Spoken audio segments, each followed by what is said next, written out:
from Julio Cruz and Gaylord Perry to Alvin Davis and Harold Reynolds to father and son back-to-back bombs, from Junior J, Joey, and Edgar with Randy, A-Rod, Dan, and the Sheriff, to Ichiro Moyer and Mikey C, to King Felix, Kyle Cruz, and Cano, to the present with Julio, Gilbert, Kirby, and Cal. I don't believe it. It just continues.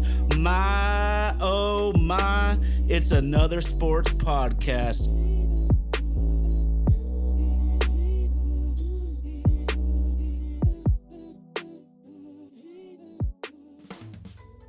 My, oh my, it's another sports podcast.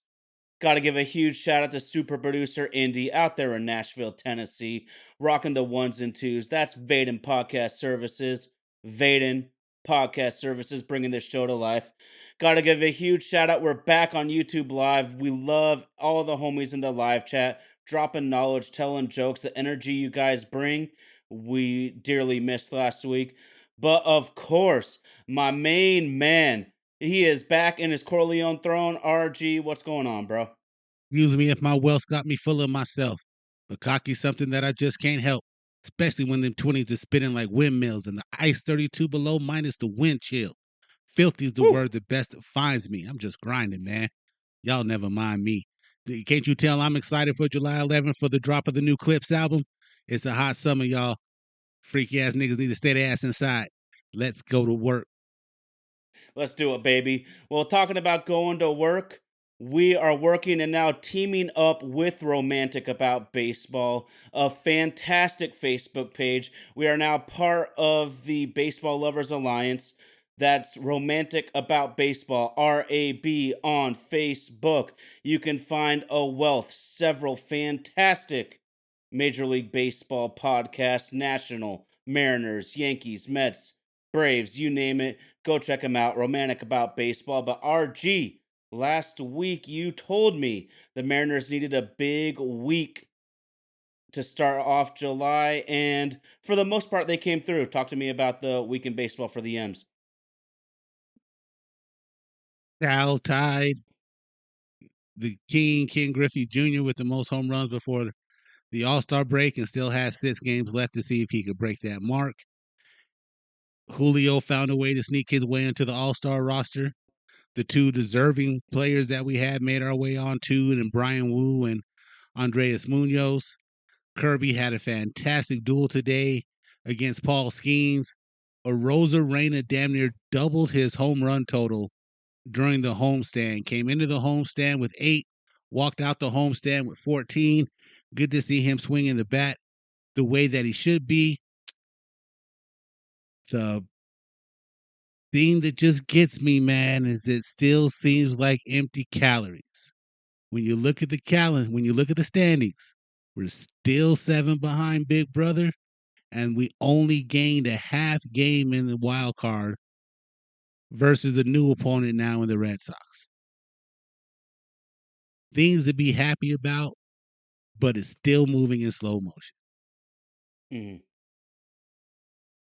I hate to say that I've given up hope on the AL West division, RG, but I honestly kind of have. You call him Big Bro. Big Bro's been kicking our ass for nearly a decade now, and I don't know if the end is in sight this year. We talked about it together last week. Houston loses all-star after all-star player. They keep bouncing back. Right now, they basically have an equivalent record to the LA Dodgers, but Texas Power Ranger is right, man. We shut out the Pittsburgh Pirates over the entirety of a series. I don't care if this team's struggling. They are still a talented Major League Baseball team. These guys will hit the shit out of any AAA or 4A pitcher.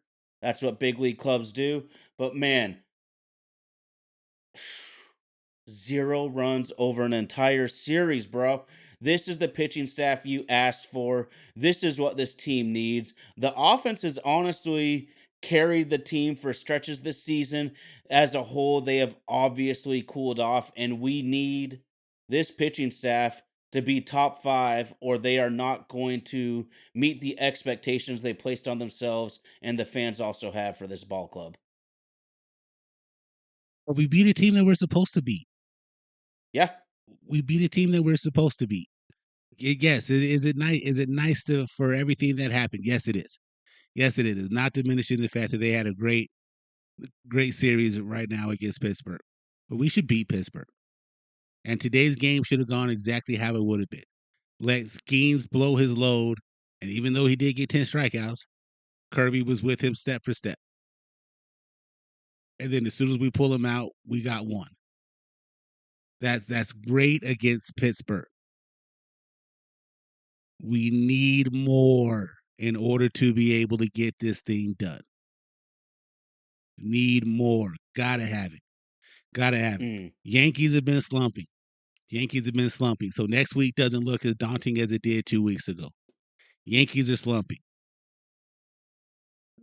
And according to the math, we're gonna run into Scooble over next weekend. Let's get some wins before we get to Detroit. Need them. Absolutely need this series against the Yankees. Judge is gonna do what Judge does. But you can also get Judge out 5 times in the series. Mhm. Do what we have to do. Do what we have to do. Have they announced the rotation yet for next week? They have, but we have one blank, and I'm guessing Logan Evans is going to get that start. We got LG the OG to open up Tuesday in the Bronx. Nobody's slated for Wednesday, so I'm like I said, I'm guessing that's going to be Logan Evans. We got LG Wu Castillo and Kirby and Logan Gilbert to pitch the last game before the All-Star break.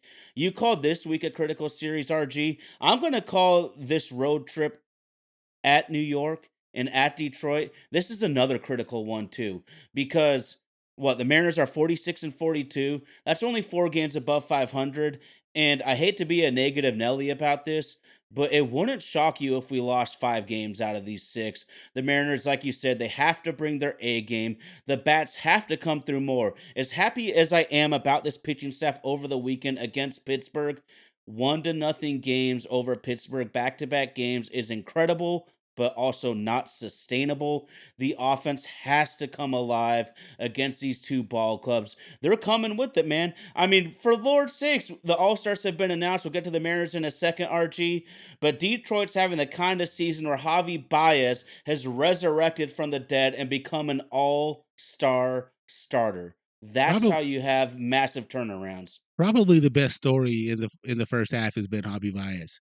Just the way Mm, he's been able to resurrect his career, and then it makes that Gleyber Torres pickup look like they were geniuses as well too. mm. They are definitely built. They are definitely built and constructed well. Again, when I said it was empty calories earlier, that's more of what had me come to that point. Is that yes, we had consecutive 1-0 win shutouts against Pittsburgh, but that's Pittsburgh we're talking about. You should be able to do that. You should be able to do that. If you can control Brian Reynolds and not let O'Neal Cruz get his hands extended, Andrew McCutcheon, as much as I love him in the past, he's not the same player as old. And then really, what else do they have? Key Brian Hayes isn't having a good year for him. So we should beat Pittsburgh the way that we do. But like you said, it's unsustainable moving forward. We're going to need more of the offense. Even Kansas Zone went 3 for 3, just continuing to be able to do it. But it's not about what we can do on a weekend against a team we should beat. It's what we can do moving forward in the litmus test about these teams we're trying to compete with in October. And that's, like you said, that's exactly what Tuesday is. Tuesday is the Mm. beginning of the litmus test to see where it is against these teams that we're trying to compete with against October. Because when we come out of the All-Star break, we're going to run the AL West gauntlet and can't lose any ground to Texas or Anaheim, or it could become a very long, ugly summer. That's a good point. And Anaheim and Texas are right on our asses too. If we have a shitty road trip right here coming up at New York and at Detroit, they're going to be tied, if not better than the Mariners going into the break. And I misspoke a minute ago. The Mariners are doing a little bit 48 and 42. So they'd have to lose all six in a row to end up straight at 500 at the break. This team can't afford to lose ground right now. They're not talented enough. We don't get enough production night to night. But I'm glad you mentioned Dominic Canzone because he has turned into one of my favorite players of the 2025 season. Because for the last couple of years, I have criticized him for being your prototypical 4A player. He dominates AAA, but he can't get above the Mendoza line in the big leagues. Right now, his average is over 290. His OPS is almost at 900. You referenced the 3 for 3, and we've always seen the power. We've always seen the power, but I'm seeing him be more of an intellectual hitter. He is working the counts. He is hitting pitchers. He's getting the tough singles. And if he can, if Dominic Canzone can maintain any amount of consistency, that power plays, and we got to be real, the Mariners need hitting from anybody they can possibly get it from right now. Really loved one of the at bats that Julio had today against Skeens. Though he threw him a two seamer because it looked like the ball started in and then cut back out over the plate, and Julio put a level swing on it and rode it to right center field. Just Mm, and not even like a power shot, just a good solid line drive. I would love to see more of that out of him. We need to be like you said, we need hitting. We need hitting wherever it can come from, and not so much the power game because we are relying on the home run. I believe we're in the top 10 of teams who are relying on the home run to score the majority of those runs. What happens when those games don't come? We need to be able to manufacture runs. And I know there's some analytical nerd out here who's going to shit all over us in the comments somewhere, but National League Baseball might be the way for old school National League Baseball might be the way for us to get it here. We need timely hits. We need to be able to get people on, hit and run, move them over. We can't just be relying on the 3 run shot because that doesn't really work well for us. And we don't have any time to waste. We are in the middle of what is going to be the Mariners playoff push, and it started last week. We got no there's no room for mess up. No room for mess up. The pitching staff, we need health. We really need health. I like what I seen out of Brash.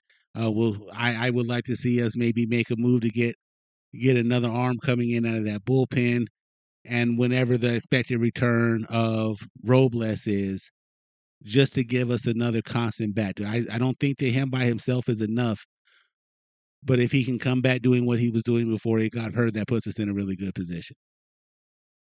mhm. I got a question for you then. You're talking about Matt Brash, who has been fantastic. The guy, he finally gave up his first earned run of the year against Kansas City, I believe. And Lord knows Bobby Witt Jr. and Salvi Perez own the Mariners. Every time we play them, those guys are raking against us.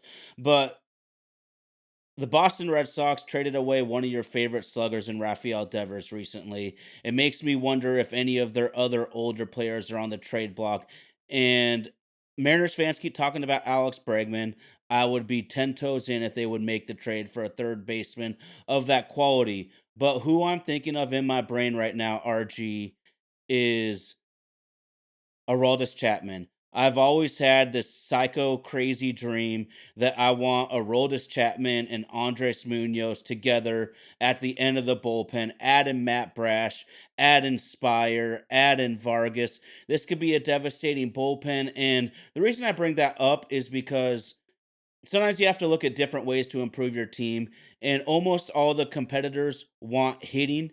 There is not a ton of hitting that'll be on the market, but finding a dominant reliever will cost way less and maybe be more available.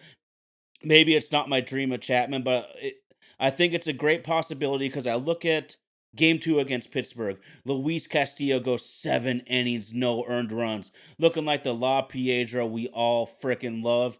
Then you bring in Brash and you bring in Munoz, the game is fucking over. What if we, because I still am a huge Spire fan, and you know I've always liked Vargas. But what if we add one more top notch dog? And if we can just get a Brian Wu consistent six, this shit's locked down and over. I want to give a shout out to Harrison Leonard joining the chat from us all the way from Colorado. Happy to have you with us, big dog. Thanks for coming in and rocking with your boys tonight while we sit and talk some sports. He says, can't forget they just iced out a red hot Pirates team with top 5 pitching in the league. Yankees won't provide this huge opportunity. It is. This is a very huge opportunity going for us. Um, I do want to say this. You did mention a name, and there was even some talk about this during the ESPN pre-show to the doubleheader of Sunday Night Baseball tonight. Chapman may be on the move out of Boston.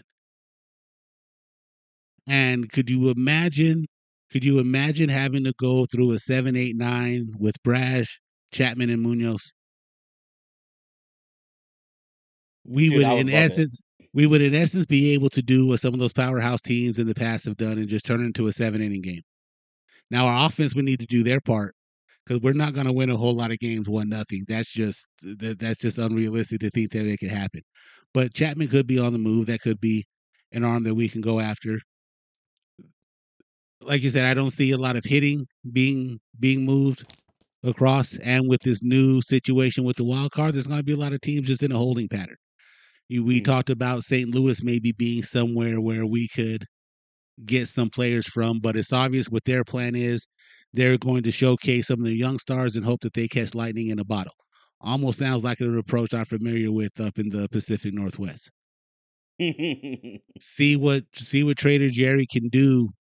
I just would love to see an effort to try to get us over the hump. Let's not just be content with staying in the third wild card position. Let's see if we can get up to the fourth.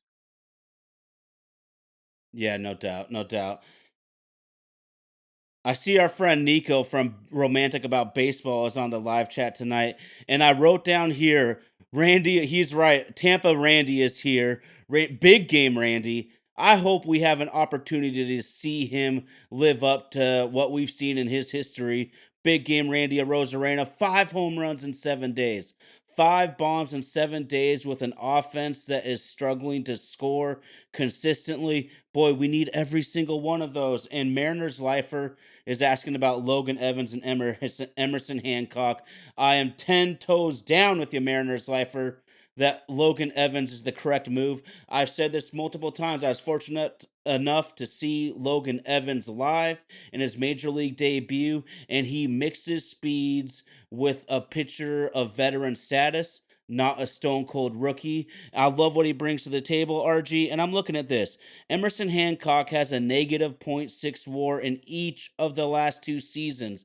You can find any schmuck in AAA to do what Hancock's doing. Logan Evans' ERA is 2.51 points better.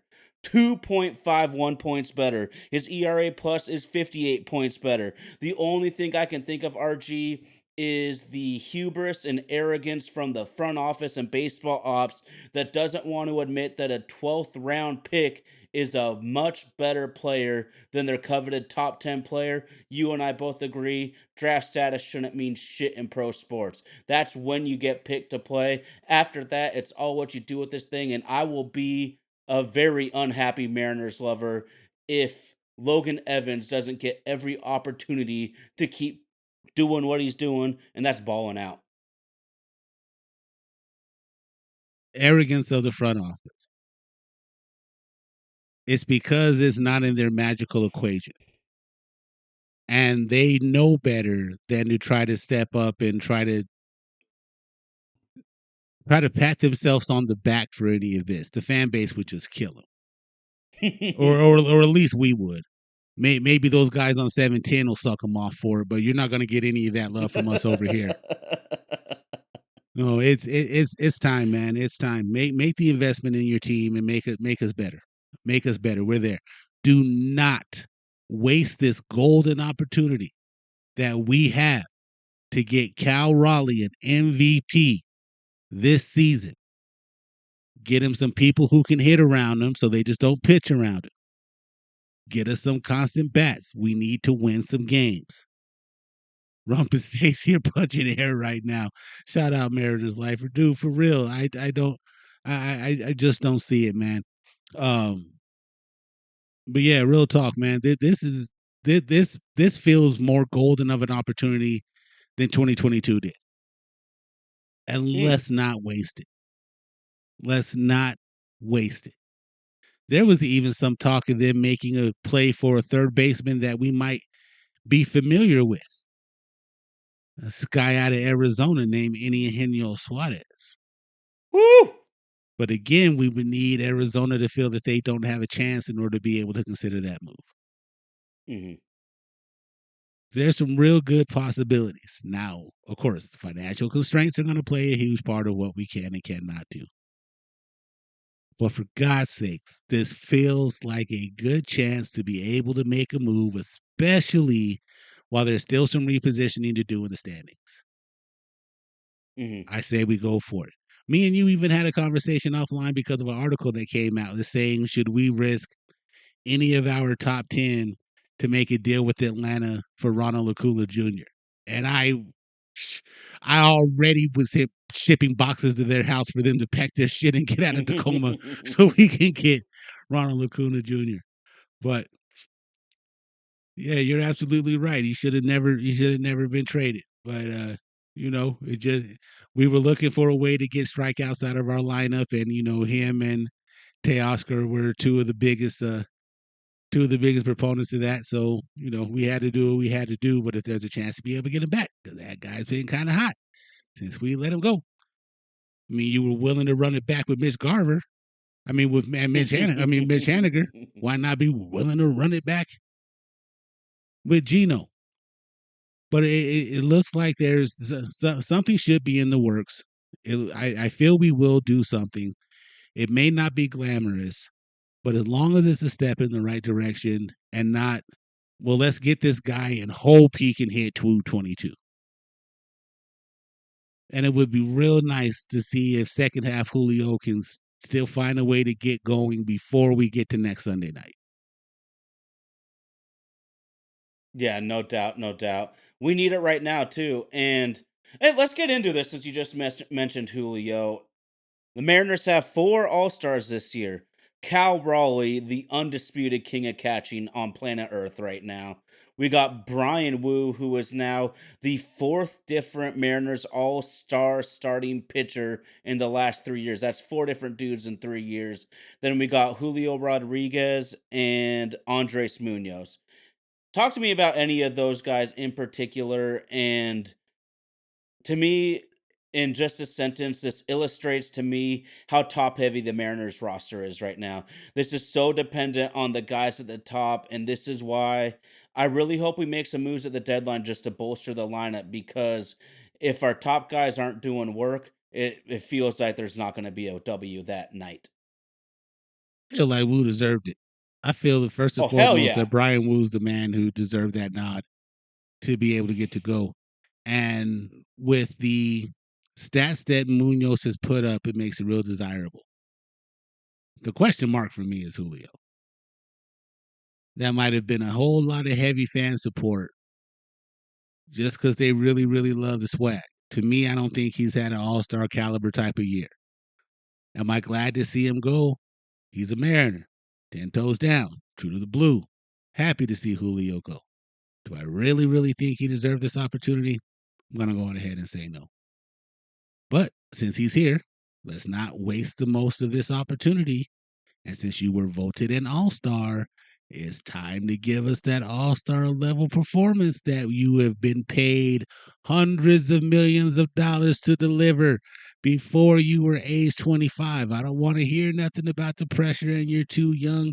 You already cast a check. I'm going to need to see some turn on reinvestment, Mr. Rodriguez. What you going to do? It's time for that dude to grow up. Time for that dude to grow up and embrace it and go all in to be able to make sure that if somehow, some way he woke up with that Mamba mentality, that dude be a beast, and that's what I need from him. Whatever sparks the fire to get him say, you know what, I need to come here and hit early. I need to come in and stay late and hit it. I need to not worry about if my shoes are fucking bedazzled. I need to worry about becoming a top 10 player in this fucking game because that's what we paid him hundreds of millions of dollars to be able to do. I need him to work like Cal Raleigh. He works like Cal Raleigh. I think we get to the ALCS. Well, But we putting in the need him. work doesn't translate to production, though. But hey, at least show some type of fucking effort for it though. The dude is multi-talented. The dude is above talented. If he had the work ethic behind it, I'd love to be able to see it.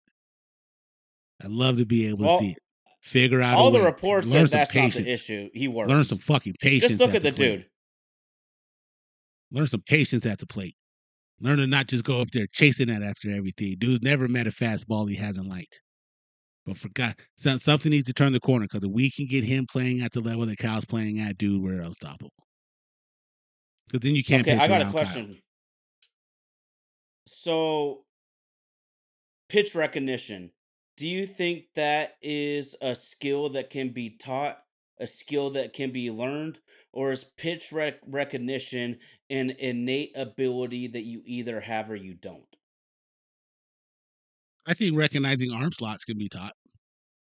Okay. Picking up the spin on the ball might be hard because that's dependent on science and your eyesight. You know, but I think being able to recognize arm slots are coming and tails too. Tails too. Kirby has one. I'm not going to tell you what it Mm. is. I want you to find it. But Kirby has one. Kirby has a real blatant one, to be honest. But just different things like that. What is it that you're prepared to hit? And I think he has. He should spend some time in Edgar's office. No cameras around, no other players around. He should spend some time in Edgar's office because Edgar was real good at that over the course of his career. I think he can. I think it can help him. I think it can help him recognizing arm slots and trying to recognize some tails. But I don't know how you judge one's ability to be able to. Shout out Meredith's Lifer. If my wife can recognize pitches out of the hand, Julio should be able to too. I'm gonna just leave it there.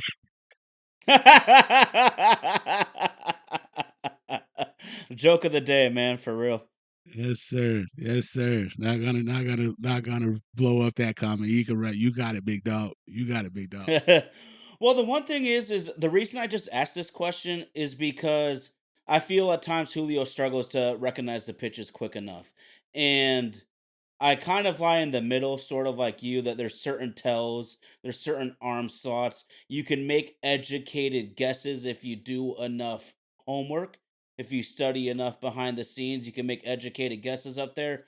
But my point being is the only reason I bring this up is if a certain percentage of pitch recognition is an innate ability that can't be taught, then I don't know how much we can expect from Julio long term above a bunch of strikeouts, 250, and hopefully 30 home runs because it's just such an important factor in baseball. And then maybe you can improve though, because I feel Cal's come light years the last few years because he's hit everything out low and away at the very top of the zone. Center cut meatball is what you have to do damage on. And since I just said that one expression, RG, it just popped up in my head. That's what I struggle with Julio with the most right now is him not doing damage on center cut meatballs. That's what has to happen. When pitchers make pitchers pitches, man, that shit doesn't bug me. If there's a perfect slider that starts the middle of the plate then ends up on your ankle, well, you tip your cap and say you got me. But there's way too many times where there's a 94-mile-per-hour fastball, middle, and it's just fouled up into the third level behind home plate. You have to do damage in the major leagues there because this isn't little league where you're going to see that pitch three more times in that bat. You get one cookie, you got to do damage. And I don't even want to point out Julio, but with the exception of Cal, it feels like every Mariner fouls off way too many meatballs that they have to do damage there. It is faster than the blink of an eye to be able to make the decision. We'll shoot you a little bit of bail here. It is faster than the blink of an eye to be able to make those decisions when you're up there at the plate. Step back in the box a little bit. Even the way the hitting is taught when we're younger doesn't change as you get older. Your ability to be able to recognize and react to faster pitches coming is what happens when you get age. But the mechanics of everything is still, if you're getting your doors blown, take a step back in the box. Let's work on his hand placement and make sure we're having a path where he's trying to punch the ball with his right hand instead of Hmm. letting the left hand lead too far. I forget who they were playing the other night, but they had a pitcher in who wasn't throwing anything over 92 and threw two meatballs up there and he fouled them both off. Yep. And he fouled them both off. You throw that pitch to Judge, he's bouncing that ball off a Lumen Field. You throw that pistol, Tawny, he's hitting you here to the Hit It Here Cafe. It's something about the way that those things haven't developed in his game that gives me the alarm of whether or not the juice was worth the squeeze. I know he's a generational talent, but his contract says he should be one of the top 10 players in baseball at the end of every season, and he's not living up to that. Timeout. What do you think his contract is in terms of annual salary amongst baseball? I haven't looked at the numbers. 60th. Wow. Shit changes fast. And this is not me like saying, dude, he's got like a $200 million contract when it's all said and done. The Mariners actually made a very shrewd move locking him up when they did, because at this point, if he doesn't reach the elite talent that he has, which may not happen. You heard me last week compared to Justin Herbert, and I stand on that, man. There's a lot of guys with elite talent that aren't really elite players, they're just really good. But I just want that for food for thought that he is 60th in annual salary. And that's in Life, fluctuations, and that's in fluctuations of different contracts that have been given out ever since he signed his, right? yeah, it's just a raw number for 2025. So you could have signed him at any point in time. And so that's for what it's worth. The guaranteed money's huge, though. There's no question about it. I mean, it's like a 12-year contract. All right. Good move All by the right. Mariners, though. If he fulfills every year, then it's age 34 and they're completely done. Good. Need him to start doing some production, regardless of Yeah, what he's no, getting. Just need more I from him. need the slug. A Yeah. 710 OPS is just not good enough. I'm not gonna shy away from that at all. A 710 OPS from a man that talented is not good enough, but we can't shy away from the fact that he is a really good Major League Baseball player. It just sucks. It's funny that we say it like this, that his fielding is what makes him the major league player, not the hitting. And this is why you talk about prospects are suspect till they come up and prove otherwise. And I also talk about you never really know what a prospect's skill set is until they get to this level. You never really know. Some guys are completely different than what you imagine in your brain, but shit's a lot different, man. We could probably come up with, 100,000 people that could play single A baseball, and there's only a couple out of those guys that can actually play quality big league ball. Acuna Jr. for Julio. I was just I about don't to even get want to there. mess with that. You're making us jump the gun too early, Mariners Lifer. I need to tie to finish Team point, up. and that was Team gonna up. be my question to him. If it were to come down, 3 of our top 10 in Julio for Ronald Acuna Jr., would you or would you not do it? I mean, what didn't he go for like 40 and 70 a year ago? Sure did. Frick. 40 and 70? 40 I mean, are and you shitty? 70. 40 and 40 and 70? 70. I mean, the only thing that worries me is the two ACLs. If we could turn injuries off like a video game, this wouldn't even be a question. But you know what, RG? Would you clear the farm system via the San Diego Padres and the Juan Soto trade to get Acuna Jr.? And personally, I would take the risk. Well, I said this we were talking about the other day. Like you said that we look at San Diego and where they're at now, and I had to remind you that last year they were 3 outs, so they were 6 outs away from denying the Dodgers a championship. And they didn't have they didn't have Juan Soto on that team. They're better than what people think they are, and they still have enough firepower to be able to make a run. I I guess I what frustrates me is I just don't see the end game with having a great farm system, but none of those guys come up and really make any huge headway when they get to the major league level. So, what Mhm. is it that we're doing with it? What is it that we're doing with it? And if we have a chance to get a former MVP, a 40-70 type of player, what is it that we're holding on for? Cal and Acuna would be a scary duo. Imagine all those OBIs for I'm telling you, man, maybe I'm just dreaming a little bit, and I don't have the trade productor up on one of the screens, and I could try to enter it in and see how it goes. But for a guy like Ronald Acuna Jr., if it cost us a handful of prospects and Julio, Sammy Sosa style. I'll see you later, baby. Yeah. Well, let's go back a couple generations of Mariners baseball, RG.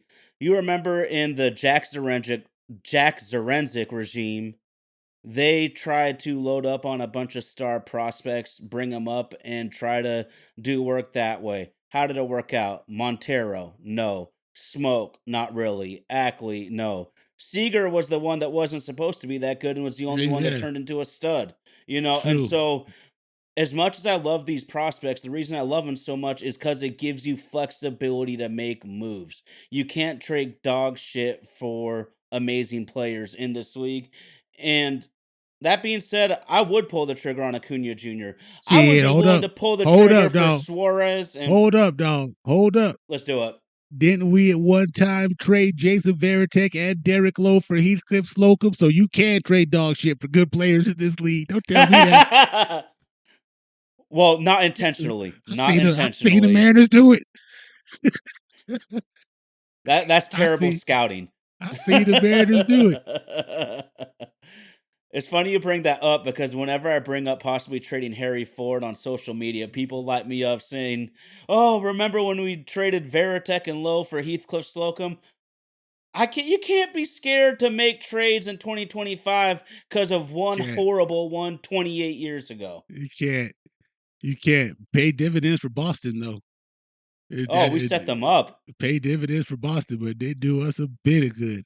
You know, didn't we do something stupid too and letting Adam Jones go to Baltimore? Yeah, Adam Jones and I can't remember the name, another quality starter for Eric Bedard. Then there was another year at the trade deadline where we traded Sinshu Chu and Asdrubal Cabrera for Eduardo Perez and Ben Broussard. That is the unmentioned, possibly worst trade ever. Because Yeah. that helped set up the Indians, although they did not win the World Series in that time frame. That helped them set up a really good young core with Sizemore and those dudes, and they really made a run on that thing. So I got to ask you then, would you be willing to trade a haul of prospects for a Eugenio Suarez and Josh Naylor to upgrade first and third down the stretch? And I believe both are expiring contracts, so it probably would be a rental. I'm fine. I'm fine with it. I'm absolutely fine with it. I don't care how we put a banner up there in T-Mobile Park. Just get it done. As long as it's not NCAA basketball related, and they'll come and sanction us and take it down 2 years later. Shout out to Rick Pitino. Yeah, I don't care how they get it done. I don't care how they get it done, and I don't have any problem with a 1 year rental. We're trying to do something that we haven't had a chance to do in our whole lifetime, and that's to see us playing the World Series. I'd make the move for it. I'd make the move for it. I absolutely would. You get great turnout in Seattle. Get us a team that has a chance to have World Series potential. Those turnstiles are going to turn. You're going to make your money. You're going to keep making your profit. And if you let those guys walk at the end of the year, so be it. You've bought yourself enough leverage with fan support up there in the Pacific Northwest that come April, then turnstiles gonna keep fucking cranking. Go for it. Hmm. Absolutely go for it. D-backs won't admit it. Shout out to Nico. D-backs won't admit it, but they're probably selling at the deadline. Suarez and Naylor are free agents after the season. Yeah, that's back to Ty's point. But yeah, why not go for it? Who cares if you have to rent it for years? You see NBA play teams do that all the time. Just get somebody at the deadline who's going to be out, but the ultimate goal is to help them get to the conference finals and then a shot at the Larry. Go for it. Absolutely go for it. You knew that the Florida Marlins weren't going to be able to keep Josh Beckett and Miguel Cabrera, but they kept him in the pocket long enough to get a World Series. Why can't we make the same type of risky move? You Yeah. already have the majority of your fan base eating out of your hand with no results. Give them a little bit of results to see what happens. Shit. Do you remember those early 2000s stadiums, man? I know you do. You remember watching on TV, man. You could have had a Wednesday, you could have like a Wednesday night in the middle of April sold out if the Mariners are a legit 100 win type of team, like a legit World Series contender. You can sell that damn thing out every single night, even during the school year. You gotta put forth a little more, maybe a lot more, man. It's making me crazy though, because it's not like we're the ones that came up with this Acuna Jr. trade idea. This was a writer for the MLB Network. This I would have called bullshit. If one of my friends brought this up, I would have been like, "Man, you tripping. Don't even bring that shit up. I don't want to listen to this bullshit." But someone with stature in the game brings it up. It sheds a new light on it. I also want to bring up RG Acuna Jr. has like either 3 or 4 more years of very cost-friendly, controllable years on his contract. We're talking like he signed like 7 years, 100 million. This guy's like $17 million per year for a 40-70. I mean, if you're a baseball fan, 40-70 doesn't even seem real to me. At 17 to 19 million dollars a year, that's a freaking steal. But it's also the exact type of move that we both know good and hell well the Mariners front office just will not make. They want Ronald Acuna Jr. if they could pay him the $5 million they gave Luis Urias last year. That's what they're out looking for. I'm asking them to front the money. The double Mitch, which is off the books next year. RG, front me the money. I promise I'll be good for it. Come after my ass if I can't. Oh, you better believe that. Ski mask and hooded up. I already got your address. I'm gonna need it on time. I'm gonna need it on time, and don't cash at me short. Don't you hate it when you let somebody borrow $40 and they Apple Pay you $40? It's like, dude, I didn't give you $39.25. I gave you $40. Oh man. Yeah, man. But again, where things could have been better, but we're in a position where we should be able to get something out of this. Health is going to be huge for us along the way. We could use some fillers to make us a little bit better. It's really all up to what the front office wants to do. And then that's the story of the Mariners franchise as a whole. Do we have the support from the rich guy in the suite to want to go out and actually see us succeed? Or does he want to give you just enough to make sure that the tail end of August and September has some good revenue and then tell you, hey, man, sorry, but that's what happens when you try to just go after 54%. Okay, I got a quick question then. Cole Young, current starting second baseman, 21-year-old rookie. Would you put him in a trade package to try to get a legit difference maker? The only person I'm not willing to trade is Cal, Woo, Logan, and the Moose. Other than that, The Moose is timeless, bro. The Moose is timeless. you need to hurry up and retire his jersey. Yeah. Other than that, anybody can get it. Anybody can get it. Yeah. I mean, it's pro sports. Hmm? No hard feelings. These guys Just know the business. business. Just And if their business. feelings get hurt, that's your problem. Honestly, like we all have our lines of work, and it's easy to get your feelings hurt over this and that, but if it's really business, you got to sit back and tell yourself this isn't personal, this is what it is. We're not here to just give away money, we're here to make it. So god Very damn it, few I hate things it in when I life are sound like Mariners irreplaceable. ownership. Very few things in life are irreplaceable. And unfortunately, Yeah, cogs of the system are. I know I'm very replaceable, that's why I give my best all the time. Shit, I'm a DEI hire, so they're gonna try to hold on to me as long as they can.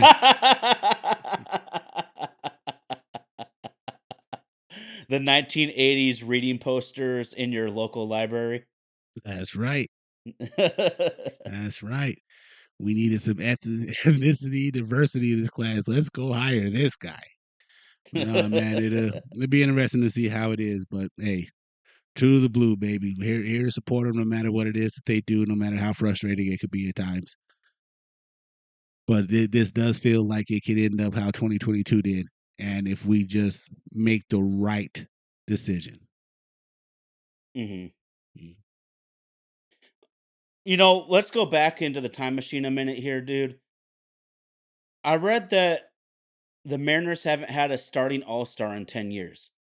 It's been 10 years since the Mariners have had a starting all star, and that's Cal Raleigh.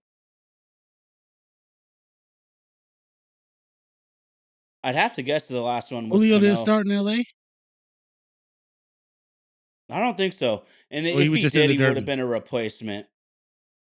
Hmm. Oh, yeah, that could have been.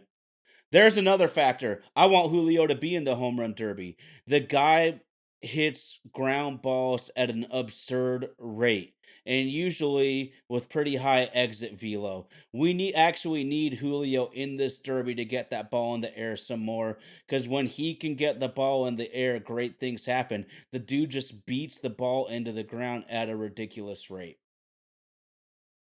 What I don't want is for him to enter the home run derby and turn into Bobby Abreu from a couple years ago.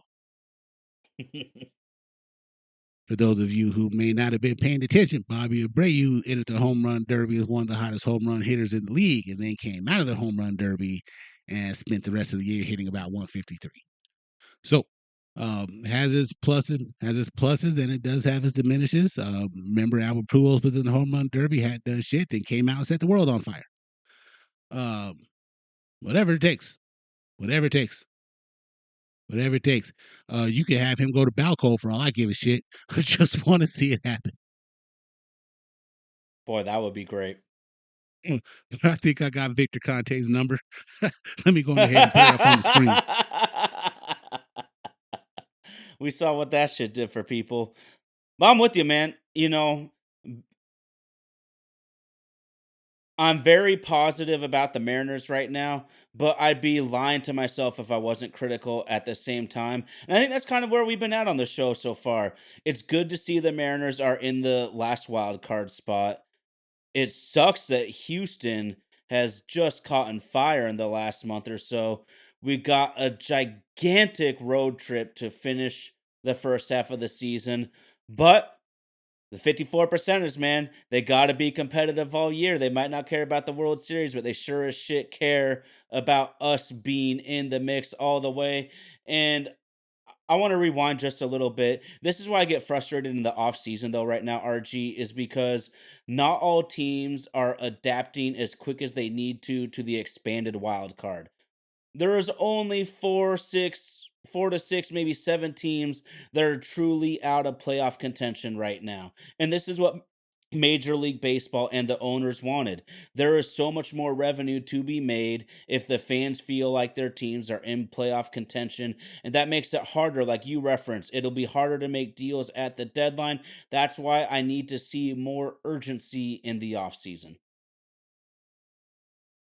But it gives you that window to see how much your theory is or isn't working. Mm. And that's beneficial for the billionaire. Who's it not beneficial for is the people who live at the Mendoza line of wages in this industry, who you want to come out and support this product 81 nights a year. Hmm. I got a call recently from the Suns because I had season tickets, a half season ticket package from the Suns, and they tried to get me to re up. And I told them I'm going to need to see some success on the court before I can make that type of investment. You got plenty of people in Phoenix who you might be able to trick into that. I still have to commute 6.5 hours from Albuquerque to get to Phoenix, which isn't a tall task. I'm able to do it. Blessed. But at the same time, I need to know what direction you're moving this team in, because I'm not just going. I want to watch good competitive basketball. I don't want to see us start 17-2 and then only win 19 more games the rest of the year. That's fucking embarrassing. That's fucking embarrassing. But we all fan for different types of reasons. And that's one thing we will never tell you to do, is tell you how to be a fan. I like to see my team go after championships. I got that with my hockey team. My football team does a really good job of trying to position themselves to go after Mm-hmm. championships. My basketball team was there and then they overcooked the stew. My baseball team just is hoping to wish upon a star and have another 116 win season fall in their lap and hope that they can use some retread tires to be able to do it. Need an effort to see if you really, really want a championship. Mm-hmm. And that's a one-off magical season too. Let's not get it twisted. That's a one-off magical season that completely imploded at the end like the Titan submarine earlier this year. So, RG, you just delved into the association a little bit. I know you like to place a wager or two. Can I get your thoughts on what may or may not be going on with a shooting guard named Malik Beasley? If we have enough time left on the tape, I, but I will tell you this: for a guy who, up until this point, has made $60 million in his career, tell me how you've made those type of numbers, and you haven't paid $116,000 in rent to your landlord, and your landlord, to according to reports, happens to figure out. Happened to figure out that your landlord is Dan Gilbert, the owner of the Cleveland Cavaliers. What? Then you owe a barbershop over $25,000 in unpaid haircuts. And to quote my man, but Monty Jones, shout out to that barbershop, because if one person owes them $25,000, they must be cutting the fuck out of some hair. You owe a dentist $35,000 in unpaid bills. And the dentist was able to win a suit against you so he can garnish the money you owe him out of your paychecks. Then you have the questionable calls, where if you tie it all together, looks very, very damning. Jalen Brunson hits a three to put him up. You're in the corner for a three to be able to put you guys back in a winning position. You were number 2 in the league in threes, right under Anthony Edwards. Beautiful pass that you just so happen to drop out of bounds. Then, for those of you who have seen the story on an old school guy from Arizona State named Headache Smith, who made Mm. it completely obvious at the end of Arizona State games that he was playing to manipulate the spread. You see similar behavior from Malik Beasley. I just don't understand why, if you have that type of money, you are doing what we do and trying to hit player prop parlays instead of just betting straight. And if you live in a state that has walk up windows, don't have your homie do it with there's a paper trail. Have him walk up to the goddamn window with cash. Yeah. But us old school cats just think differently than you young school cats do. You know, you guys got all this pretty technology, and I'm telling you, this pretty technology ain't doing nothing but turning you and your homies into snitches. Think about the moves you make. Think That whole about the moves you situation make. makes me sick. It's sad. It's It that's really what that's what I'm sad. saying. Yeah. It's really sad. Because then we have to then open up Pandora's box and talk about Pete Rose, who admitted his sins, will not get a chance to get his flowers while he can still smell them. It took Big T to talk shit to Manfred for them to get to reverse position on how they felt about letting Pete Rose in the Hall of Fame. At the same time, turn on any baseball game that's on the MLB app throughout the course of the week or that you watch on MLB TV or TNT and see if they aren't talking about betting props right before the game Mm. starts. Dead in bed with the gamblers. But yet you still want to hold something over Pete Rose's head? It's fucking ridiculous.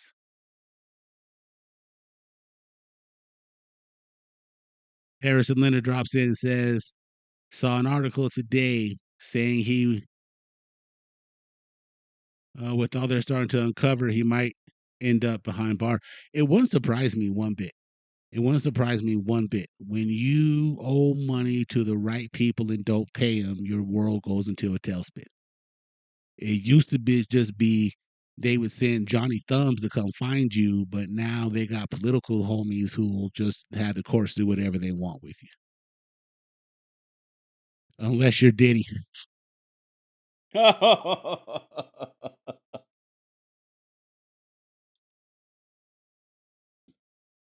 I think Beasley might be screwed, but I truly hope this is a cautionary tale for all these other young ballers in It these won't be. leagues. I It really won't do. be. It Yeah, won't you're be. right, but I mean, I It hope. won't be. You know, everything that's happened in the history of the world should be a cautionary tale on how we should move. And there's always someone every day who thinks that they have found something new under the sun. Shout out to the homie Von Shady joining us from Boston. Straight up to the Suns. Last thing we need. Last thing we need is that headache. Dylan Brooks is already going to provide us enough entertainment. We definitely don't need Malik Beasley. Okay. What would you think about if LeBron got traded to your Suns? He ain't coming. LeBron ain't coming. LeBron's only going where the power dynamic is set up for them to win a championship, but that's not where we're built at in Phoenix. We're still trying to figure it out. We're still Mm, competing to be the seventh best team in the West. What was okay. interesting was the offer that Golden State made. That was shut down. The Golden State tried to get LeBron and KD, not together but Ooh. separately. But yeah, um, for everything, I thought this when LeBron went to LA. For everything that his business world is involved in, it behooves him to be in LA. It's a lot easier to get those meetings done when you can do them before and after practice and after games and before games, Mhm. because the guy does have an empire built out that's away from basketball. So LA is a place for him to be. Um, and we are far enough into his swan song where it's okay if basketball is not the most important thing to him right now. Because the difference between him and Jordan is that LeBron has made his fair share in basketball. Jordan never got paid what he was worth in basketball. I can't say that about LeBron. Um, well, I take that back. LeBron probably hasn't gotten paid what his absolute worth is as well too, because you still got to put people around him. But he also has done well enough in the empire and the things that he's built outside of it that he's well compensated. There's a reason why there's only a handful of billionaire athletes, and he's the only one still playing that makes that list. But I Mhm. think it's a good thing for him to be in LA, just because of the business of LeBron does better when you're in that type of dynamic. Makes it easier to film a Space Jam, which I will never see. It happens, man. It Yeah, happens. I ain't tripping. I mean, if the money's there, the money's there. I just really wanted to get your take on Beasley though, just because I know you love the association and you Hmm. like making wagers. So Yeah, it and it it won't be it hurts because I hate seeing that kind of shit, man. and it won't be the He's last probably one, never gonna play in the league again. and it won't be the last one. It won't be the last No. one that'll come up. It'll these they give you just enough rope for you to go out and hang yourself with. Mm. And it just goes to prove you to you that whether you're worth $60 million or 60,000 a year, just be responsible with the things that you're doing. Yeah, no doubt. I get that. I get that. Well, y'all, my oh my, it's another sports podcast. We had some listeners that had some very positive feedback when me and RG got into a little bit of a musical conversation last Sunday evening. And so I had an idea, and I'm calling a complete audible because it's something you said off mic just before we went live, RG. Some of my favorite collaborations in hip hop have been with Clips and the Neptunes. You said Clips is coming out with a new album in the very near future. Talk to me. All right, the 11th, they're going to drop their new album come out, and it's already has generated a lot of buzz, not only from the two singles that were released were from the fact that a verse that they got from Kendrick caused a dramatic shift, and they had to leave Def Jam in order to get this record put out.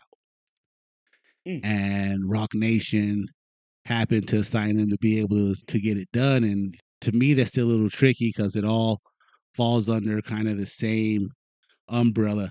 Um, I wouldn't say, Tyson, I wouldn't say that they ever broke up. Just Malice went the route of Christian rap, but and changed his name to No Malice. But even now that he is back with his brother, if you've listened to the verse that he dropped for So Be It, that boy has bars that doesn't have to cuss. And we ain't talking about Will Smith poppy shit. I mean, that boy's got heat and doesn't have to put his personal convictions at jeopardy. Um, I'm excited for it. I'm excited for it. If you're a fan of Pusha T and old school clips, you're still gonna get you a fair share of drug talk because just cocaine's what brought him to the dance. But I'm excited for it. And like I said, the Kendrick verse has caused a lot of controversy just because of some of the things that are going on behind the scenes with some of the power brokers, and some people afraid that they may actually be in jeopardy of losing that Drake lawsuit. Um, but it's good to see guys who were putting out music when I was the young cat running these streets trying to get it in, still be able to perform at great levels. Still Mm. be able to perform at great levels. And, music changes, and eventually we'll have to give way to the young cats, and the rest of the mumble rappers can just go on ahead and take it what it's there for. But when you get someone like the Clips, and Pharrell is showing his ass with them, and there's even a mention of Pharrell no longer being part of Neptunes. That's a sneaky little bar that's in the new song Mm. as well too. Mm. Um, excited for it. Really excited for it. Really excited to see Pharrell show his musical genius. Really excited to see what these two can put behind it. And if you're not a Pusha T fan, I get it. If you're not a Malice fan because you haven't heard of him, I understand. But if you got a chance to go on your Apple Tools or your Spotify and listen to Lord Willing, it might change your opinion about it. But it's just good to see these guys have longevity. I think that that's something that the industry is missing. That Big X, the GOAT for real. I could tell you're from Texas. Um, and it's not that I don't like Big X. It's just there's nothing new under the sun, and there's nothing that he's put out that'll be different from anything that UGK and Screwed Up Click has put out. Travis Scott is really the only one from Texas who didn't follow like the Texas model on the style of music that he makes to be able to get out. But Travis Scott's music just isn't for me. And I don't try to tell anyone who they should or shouldn't listen to. Music is eclectic enough that you can find your jam in anything. Just rap is hard. Rap is a hard genre to make it in. And the gauntlet of what it used to take 20 years ago to get your name out compared to how easy it is just to be a TikTok or a SoundCloud rapper now, they're not the same. And I still don't understand how you guys make money for that. They can say what they want to. This new generation can say what they want to about Eminem. 69 million people over the course of his career before we got to the digital age left their house to go buy a $20 album. Oof. But these just ain't the same. I love it, man. I love it. Man, we scratching the turntables with RG out here, man. But I love your wealth of knowledge, man. We're scratching the turntables with you, man, and I love it. Yeah. I mean, it's just taught differently too. Like when we were coming up, we would hear something, we would run to the older cats, and the people I used to run with that used to always ask me, but where did it come from? But where did it come from? And you realize that this song was a sample off of this song, or was a sample off of Yep. that song, and it introduced you to music that came out 40 years before you were there. And you give it a listen to it because the first guy who redid it gave it justice, and the second guy who redid it gave it justice. Like, what's the one popular song that Juice World has? Lucid Dreams. Tell me the 3 spots that Lucid Dreams came to before it got into his hands. And I'll tell you who actually put out the second best version of that song after Nas did it. And it's not Juice World. But that's for Hmm. you to do the dishes on your homework. There we go. RG giving us hip hop homework assignments, man. My oh my, it's another sports podcast, baby. Yeah, man. Yeah, man. Love it all. Love it all. To even know some of the old school rock and roll guys that gave beats and tracks to Michael Jackson. To listen to Dave Navarro talk about where he got his drum patterns from. And they would be from groups who don't look like him. Mm. Hmm? And Dave Navarro should Bringing up strike a a chord little with you. Sheesh, man. Bringing up a little Michael Jackson production. The hidden gem of Seattle, Quincy Jones, the legend. The legend. I would consider Quincy the second greatest musician to come out of Seattle after one Jimi Hendrix. And Garfield High School in Seattle, famous for its basketball program. Their performing arts theater was donated by none other than Quincy Jones. Shout out to the legend. Yes, sir. Yes, sir. Ties it together more than you know. Good shit, man. Good shit. Love it. Yes, sir, man. Anything else you got? Before I move forward, I do want to give a melancholy part of the show. Want to send thoughts and prayers to the family of Bobby Jinks. Jinks, Mm. if I'm saying that right, was a closer for the White Sox in the mid 2000s. Was a two-time All-Star. Was dominant in their 2005 run to the World Series. Died this week at age 44 due to stomach cancer, and a sad and tragic one of the passing of Diego Jota and his brother. For those of you who don't know, he was a soccer player in Europe. I want to say he played for Liverpool and part of the Portuguese national team. He and his brother died in a very violent car wreck this week, and they were both under the age of 25. I turned 42 in the next 8 days, and it hurts me to see young people pass and not have a chance to live to see their full potential. And not that I'm the oldest guy in the world, but the thing that I've learned to love the most over the last few years is the value of what life is, and you only have one to live, and for it to be cut short before you have a chance to really begin to enjoy it is really really unfortunate. Um, Want to give 10,000 prayers to their families, and this thing is precious, so you got one to live, so live it to the fullest, man. Love it, man. Rest in peace. I love how you always remember to pay our respects because we absolutely should. And the older you get, the more you think about existential type of stuff in your life. So, just my condolences to all those families and for anyone for that matter who's lost someone recently. Our thoughts and prayers are with y'all. Yes, sir. Yes, sir. We were talking about Dave Parker last week, the Yep. MVP of the 1979 All Star game. Uh, 5 points if you tell me where the 1979 All Star game was at. Kingdom. 5 points to tie. Yeah. If it was any other stadium, I would never have gotten it. Yeah. Yes, sir. So there's even a play at the plate that he makes, gutting someone out from the outfield. And yeah, you know what? That's good too, Tay Williams. Normally I keep it to sports and not talk about the rest of world events, but the flooding in Oh, Texas has also caused some tremendous loss of life. The Guadalupe River, which correct me if I'm wrong, Tay, is in San Angelo, Texas, which is in proximity to San Antonio. The weather caused the river to fill, and there were some girls on a camping trip, and they haven't been able to find any of them. So definitely thoughts and prayers to the people that have been in Texas affected by the floods, and just summertime gets real, y'all. Summertime gets real, yeah. and again, you got one life to live. Want to make sure you live it to the fullest. Amen, brother.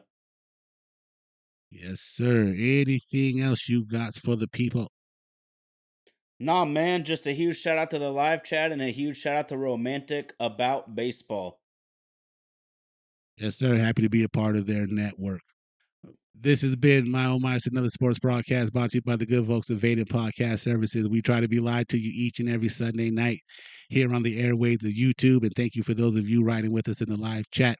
If you can't be with us in the live chat, with the recording of this episode does drop every Tuesday morning wherever you like to get your favorite podcast from. Big shout out to our social media director, Miss Katie Masamoto. Thank you for all it is that you do to help us keep a vibrant presence on the internet. Be sure to follow us at our socials at myasp. You can find us here on YouTube. You can find us on Facebook, Instagram, as well as TikTok. We try to put out content once or twice a week just to keep the fans engaged, and we are grateful for each of you that follow us. Our super producer Indy has a music page here on YouTube. It's called Death to Indy. Make sure you follow him. Go like some of the tracks that he's put up. And we always welcome any of you that are free on a Sunday that have access to Discord. Come join us live on this side of the camera. We'd love to hear your thoughts and get you in the mix a little bit and see what it is you think about what's going on in our sports climax right now.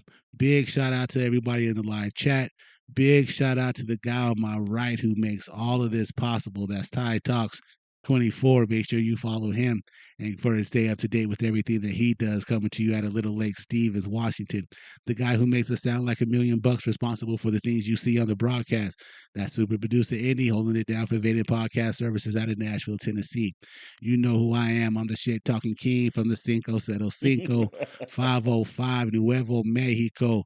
Come see me, ask about me, bring the blickies if you come looking for me. I have Haitians surrounding your house in 3 days.